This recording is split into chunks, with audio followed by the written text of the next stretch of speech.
सावन का महीना आरंभ हो चुका था। कैलाश पर्वत पर वर्षा की रिमझिम, मंद मंद पवन और हरियाली का अद्भुत संगम था। चारों ओर भक्ति का वातावरण था। माता पार्वती, बाल गणेश और कार्तिकेय कैलाश पर बैठे वार्ता कर रहे थे कि तभी कार्तिकेय जी ने माता पार्वती से कहा, माता, सावन के महीने में सब लोग पिताजी की इतनी पूजा आराधना व्रत आदि क्यों करते हैं? बेटा, सावन का महीना महादेव को प्रिय है। इस महीने में सभी लोग उन्हें अपनी भक्ति के रस से स्नान कराते हैं और प्रभु उनकी भक्ति की परीक्षा भी लेते हैं। अरे माँ, तो हम दोनों मिलकर इस सावन के महीने में पिताजी की विशेष पूजा करके उन्हें प्रसन्न करेंगे। फिर देखते हैं दोनों में से किसकी भक्ति से पिताजी प्रसन्न होते हैं। इस प्रतियोगिता का सोचकर गणेश और कार्तिकेय दोनों ही उत्साहित हो उठे। उनके मन में ये प्रश्न भी उठा, कौन बड़ा शिव भक्त है। तो यहाँ से शुरू होता है भक्ति की पवित्र प्रतिस्पर्धा। पिताजी को ध्यान लगाना प्रिय है, इसलिए मैं पहाड़ों और जंगलों में जाकर कठिन तप करूंगा, ध्यान लगाऊंगा।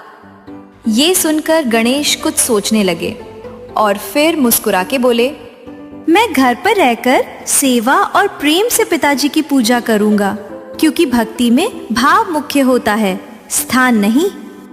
ये सुनते ही माता पार्वती मुस्कुरा दी और भोलेनाथ को जाके सारी बात बता दी। तब भोलेनाथ ने निश्चय किया, अब वो स्वयं दोनों की परीक्षा लेंगे। कार्तिकेय ने अपनी कठोर साधना प्रारंभ करी। वो पर्वतों पर चले गए। उन्होंने उपवास किया, ध्यान लगाया, मंत्र जपे। बारिश में भीगते हुए, ठंडी हवाओं में कांपते हुए उन्होंने पूरे सावन शिव का ध्यान किया। उनका शरीर तप के कारण क्षीण हो गया, लेकिन उनका मन दृढ़ था। उधर गणेश जी ने अपने हाथों से शिवलिंग बनाया। कैलाश से बह रही गंगा जी से जल लेके गंगा जल से शिवलिंग का अभिषेक किया, फूल अर्पित किए, शिव भक्तों की सेवा की। अब शिव जी की परीक्षा आरंभ होती है। वे एक अंधे वृद्ध साधु का रूप लेकर पहले कार्तिकेय के पास गए और कहने लगे, बेटा, मैं रास्ता भूल गया हूँ और चलते चलते यहाँ इस पर्वत पर आ गया हूँ। बहुत भूखा भी हूँ, क्या तुम मेरी मदद करोगे? मैं अभी तपस्या में लीन हूँ, कृपया आप मेरी तपस्या भंग ना करें और बाद में आइए।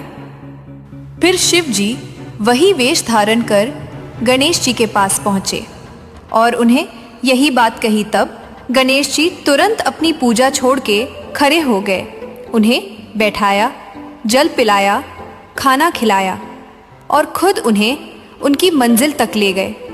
वृद्ध साधु ने मुस्कुराकर कहा, बेटा, भोलेनाथ तुम्हारा भला करे, आज वो तुमसे बहुत प्रसन्न होंगे। इसके बाद शिवजी ने कार्तिकेय और गणेश जी को अपने पास कैलाश पर्वत पर बुलाया।